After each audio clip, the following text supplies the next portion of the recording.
Volvemos a la lámina número 54 de la ficha 18 para hacer referencia a edificios, a construcciones en general, que servían como observatorios y que básicamente lo que hacían era permitir la colocación de una persona en un punto fijo, viendo a través de alguna referencia de la propia construcción. Podemos creer que dos maderos, por ejemplo, delgados, que formaran una cruz a través de los cuales ver el paso de los astros, colocados en distintas direcciones, y entre ellos el más típico de todos, aunque muy derruido en su parte superior, el conocido caracol de Chichén Itzá.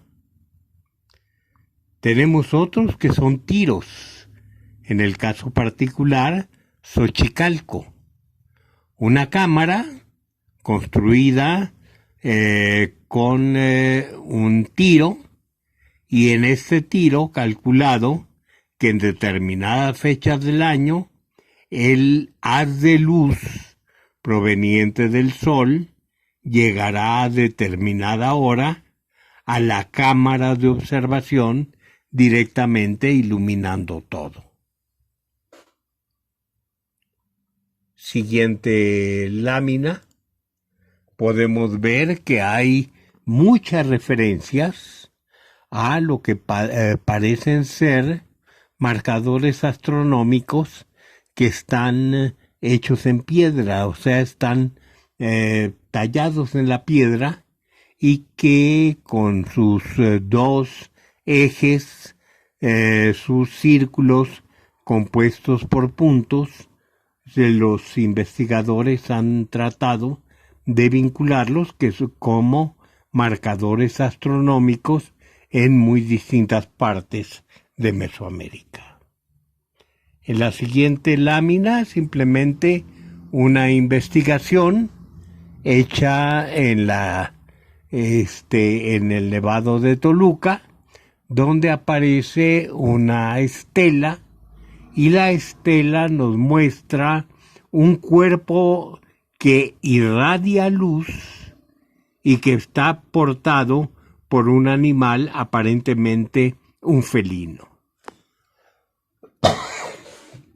Al lado de esto se encuentra el ya mencionado Montero, no con el equipo de escalamiento, pero refiriéndose precisamente a esta estela que estaba colocada en el Nevado de Toluca. Solsticios y equinoccios. Ya vimos que esto es muy importante para la medición con toda exactitud a través de las montañas de los puntos de salida y ocultamiento del sol en el recorrido que hacía el sol de norte a sur y de sur a norte durante todo un año. Y cómo tanto Paso y Troncoso como Ulrich Kohler vincularon este movimiento al símbolo movimiento que está hecho abajo. Alineaciones. También aquí, volvemos a ver el caracol, como les digo, muy destruido, pero es un edificio muy, muy importante, y lo que se ha supuesto que sirve para alineamientos. Son aberturas en las paredes del edificio que permiten hacer determinados tipos de observaciones. Las fechas agrícolas vinculadas con el calendario de 365 días, según Johanna Broda, que toma en cuenta evidentemente el eje de desviación urbano. el edificio J de Monte Albán, que nos está señalando eventos, más que todo, no eventos propiamente, sino acontecimientos calendáricos muy importantes, sobre todo de la estrella Capella y de Sirio, durante determinados, en determinada fecha. Esto quiero decir, no nada más el edificio J de Monte Albán, sino otro edificio muy semejante, próximo a Monte Albán, que es la estructura O de Caballito Blanco. Uno con estrella Capella y otro con estrella Sirio.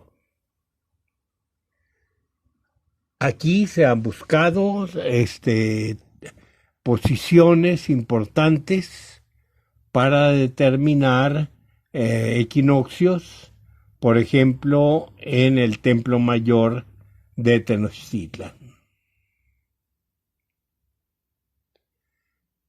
Registro del nacimiento del Sol en determinado día del año, como parte de investigaciones de de arqueoastrónomos, en este caso fotografías proporcionadas por Francisco Granados. Aquí también mediciones que se hacen del recorrido que hace el Sol en el horizonte. Fíjense cómo está vinculado con la línea roja por el centro de la escalinata de uno de los templos. Conocimiento de los cuerpos celestes y concepciones de ellos y de su influencia. Los principales de todos, el conejo y el venado, que son considerados en el Borgia el cargador del sol, el venado, y el cargador de la luna, el conejo. Lo que habíamos visto del eclipse de sol y de la muerte de los cautivos que eran albinos.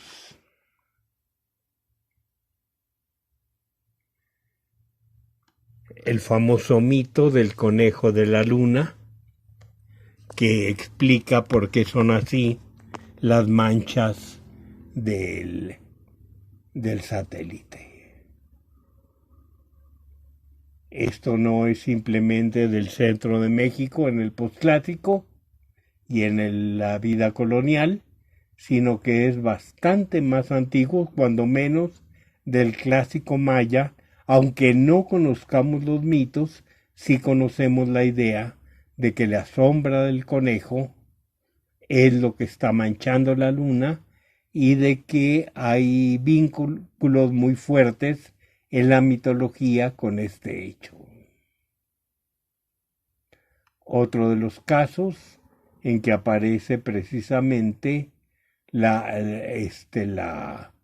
el mito que no conocemos, pero que se ve su existencia, de cómo la figura lunar tiene un conejo en sus brazos. Aquí tenemos la importancia que se da a la luna en la estela de la izquierda, en la inscripción de la izquierda, en que aparece en amarillo la edad que tenía la luna, en este caso 10 días, en rojo habían transcurrido 5 meses lunares del ciclo semestral y en verde el corriente mes lunar tenía 30 días. O sea, siguiendo las indicaciones que habíamos hecho en cómo se lee un texto, tenemos primero el glifo inicial arriba, luego el glifo del Bactún, luego el Catún, luego el mes, luego el día, luego el día del calendario de 260 del calendario de 365 días, luego el del calendario de 260 días, nos saltamos 2 cartuchos y los 2 de abajo se refieren a la luna, nos saltamos otros 2 cartuchos y el de abajo a la izquierda se refiere a la luna. O sea, para indicar una fecha tendríamos que dar un montón de datos, pero de ese montón de datos, de la fecha, 3 de ellos corresponden a la luna. Esto nada más para ver la importancia que tenían las fases de la luna y la edad de la luna entre los antiguos mayas. Y luego volvemos a Tlahuizcalpantecutli, a Venus en general, a la izquierda varios signos venusinos, a la derecha el dios del amanecer, Tlahuizcalpantecutli, con todo su atavío referido precisamente a su carácter militar de Venus. Ficha 18 es la lámina 75. Tenemos una copia de una de las páginas del Códice de Dresde, en la que se ven del lado izquierdo todas las glosas que se refieren a un día del orto venusino, cuando coincide con la salida del sol, precisamente salen los dos en el horizonte, y entonces en este día particular que está señalado en una fecha conejo, hay todo un acontecimiento negativo. Este acontecimiento está representado en la parte derecha de la lámina del códice. En la parte superior se ve al dios de la muerte que está en el cielo, contemplando precisamente lo que sucede en el orto venusino. En la parte del medio tenemos la manifestación venusina de ese día, precisamente de un día conejo que sale agresivo, el dios que está representado armado de un atlas, dispuesto a herir la suerte que corresponde a ese día, que correspondería normalmente a ese día. Mientras que en la parte inferior tenemos a un dios en forma felina, que es precisamente el que recibe el dardo del dios venusino. Tenemos que tener en cuenta una cosa: en estos días particularmente, la suerte que correspondería normalmente al día de la aparición de Venus es dañada, aunque sea un buen destino, es dañado precisamente por la coincidencia venusina. A eso se debe que veamos en la siguiente lámina, en la 76, cómo los distintos acontecimientos de 4 días venusinos van a dañar los destinos de algunos seres particulares que se hubieran beneficiado a no ser por esa coincidencia astronómica. En la parte de arriba, Venus ataca a los gobernantes. A la derecha, arriba también, Venus ataca a los guerreros. En la parte izquierda del códice, Venus ataca al dios del maíz en la parte izquierda inferior, mientras que abajo a la derecha, Venus ataca a la comunidad. Esto que aquí estamos viendo en el Códice Borgia también se puede ver en los códices que están escritos en letra latina. Uno de ellos en náhuatl, que nos señala precisamente quiénes son los seres dañados en la salida de Venus, si eso ocurre en la coincidencia. Voy a señalar un ejemplo. Vamos a suponer un día Coscacuautli. Un día Coscacuautli que sería benéfico, puesto que el Coscacuautli es buena suerte para los viejos. Sin embargo, ese día precisamente no reciben la buena influencia que les debía tocar por la fecha calendárica. Vamos a pasar a la siguiente lámina, que es la lámina 77. Tenemos varias representaciones de Venus en forma de alacrán. Un hombre alacrán. En el plato que está señalado en la parte izquierda de esta lámina 77, vemos que el cuerpo de todo el ser monstruoso es precisamente el signo venusino, pero es un signo antropomorfo, pero zoomorfo en lo que corresponde a la cola. Esta representación, que tiene lugar en un plato de la zona del Golfo, lo vamos a tener precisamente en Cacastla.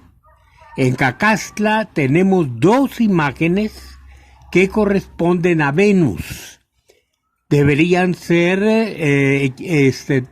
muy semejantes. Lamentablemente la femenina está muy dañada, es la que está a la izquierda, y curiosamente no tiene la cola de alacrán, tiene simplemente el símbolo de Venus. En la derecha vemos la figura casi completa, la varonil, y en esta sí se ve claramente que está señalado que está señalada la cola del alacrán. Vamos a otro tema, que es precisamente el de los eclipses. Para que exista un eclipse, ya sea lunar o solar, debe existir una sisigia, o sea, una oposición o una conjunción de la luna y el sol, y un nodo, o sea, que los tres estén situados en el mismo plano que corta la elíptica. Si esto coincide, hay un eclipse. Si la luna es el cuerpo que está entre la Tierra y el Sol, sería un eclipse de Sol. Si por el contrario la relación es otra, que está la Tierra haciendo sombra a la luna, entonces sería un eclipse de luna. Pero en todos los casos, los tres cuerpos celestes deben estar perfectamente alineados para que se pueda proyectar precisamente esta sombra en algunos lugares de la Tierra. Obviamente no en todos los lugares, es simplemente en aquellos lugares donde se va a proyectar la sombra. Si pasamos a la siguiente lámina, veremos que con esto se pueden hacer algunas tablas de eclipses. ¿Cómo se harían los cálculos? Debemos suponer que los mayas habían registrado un buen número de eclipses de sol y eclipses de luna. Entonces, juntando todas esas fechas, pudieron observar también que eran días en que había o luna llena o luna nueva. Luna llena, porque entonces eso indicaría que la luna estaría, que la Tierra estaría entre el Sol y la luna, siempre y cuando no estuvieran exactamente alineados, porque entonces se proyectaría la sombra. En el punto de la alineación, entonces se da el eclipse. Y en la luna llena sería la luna nueva sería lo contrario. La luna sería el cuerpo que estuviera colocado exactamente en la línea entre la Tierra y el Sol. Entonces es luna nueva y proyecta la sombra en la Tierra, pero entonces desde la Tierra se ve que el que se oscurece es el Sol. Si se hacen estos cálculos, por un lado, el promedio de fechas en que hay eclipse y las coincidencias de esas fechas con las coincidencias de luna nueva o luna llena, se puede llegar matemáticamente a la conclusión de cuándo se deben producir los eclipses. Obviamente esto es una posibilidad. ¿Por qué? Porque evidentemente no todos los eclipses, ni de sol ni de luna, eran visibles el día en que se producían en la zona maya. Tendrían que ser únicamente los que se ven desde la zona maya. Pero de todos modos ya esta posibilidad es un gran aproximamiento. Es una gran aproximación. Entonces, estos son los cálculos que hacían los mayas. En la siguiente lámina tenemos la número 80, está precisamente el Códice Grolier, este códice que ha sido tan debatido si es falso o si es bueno. Ahora ya oficialmente se dice que es bueno aquí en México, y entonces, digo aquí en México porque se pronunció, como les digo, oficialmente el Instituto Nacional de Antropología e Historia. Entonces tenemos estas láminas que curiosamente están representando fechas separadas por 11.960 días, lo que puede sugerir un intento de correlacionar el ciclo de los eclipses con los ortos celíacos de Venus. Pasamos a la siguiente lámina. Se ha especulado mucho qué es este extraño monstruo. Tiene cuerpo de venado, pero la cabeza es precisamente de un animal bastante raro. Obviamente eso tiene un significado más cosmológico que naturalista, y entonces este extraño animal ha recibido el nombre de monstruo de Marte.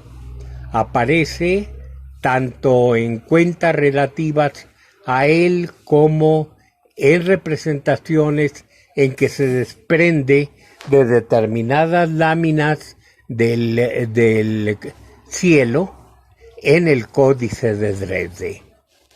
Muchos investigadores han supuesto que se trata de cálculos astronómicos referentes a Marte. Aquí tenemos otros posibles cálculos que se hacen con asterismos, determinados asterismos se supone, o sea, determinadas constelaciones, pero coincidentes con las fechas principales del Sol. Esto se refiere precisamente a días de equinoccios, días de solsticios, días de tránsitos cenitales, etc. no hay una comprobación exacta del significado de estas láminas. Es lo que hasta ahora se supone. Pasamos a otra lámina en la que nos hace ver una extraña coincidencia. En una pirámide que está en el pueblo de Acanqué, en Yucatán, existen glifos de animales extraños que están colocados en una larga fila.